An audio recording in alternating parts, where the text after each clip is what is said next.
Baha sa mga apektadong lugar sa Malabon dahil sa malakas na pag-ulan, humupa na. RH23 Edwin Duque, balita mo yan Edwin.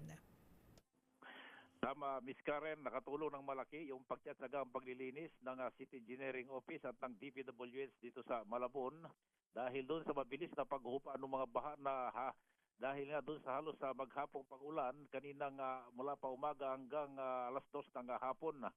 Ayon sa City Engineering Office, ito'y dati ay matagal umupa dahil sa mga baradong kanal, pero dahil hindi pa natapos yung ilang mga project dahil nga dito sa budget ng DPWH at ito'y pinagtsatsagang linisin. Kaya kanina at ng ating balikan yung mga binahang lugar tulad ng MH Del Pilar, itong bahagi naman ng patong arko ng Valenzuela at Malabon, umupa na, mabilis. Kaya natutuwa yung ating mga residente dahil kahit hindi pa natapos yung malalaking project, dahil doon sa paglilinis ng kanilang DPWH, mabilis humupa yung mga baha. Ganon din sa Valenzuela at sa bahagi ng 10th Avenue, 11th Avenue sa Caloocan City. Pero sa mga oras nito, wala na pag-ulan. Pero kung titignan mo yung kalangitan sa bahagi ng Bulacan, Kamanabat, bahagi lang ng North Bay Boulevard, ay may mga pabadya pa rin mga pag-ulan dahil medyo maitim yung kalangitan.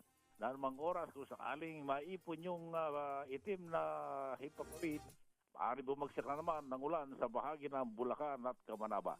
RH23 Edwin Duque, nagulat sa DZRH, una sa Pilipinas, una sa Pilipino.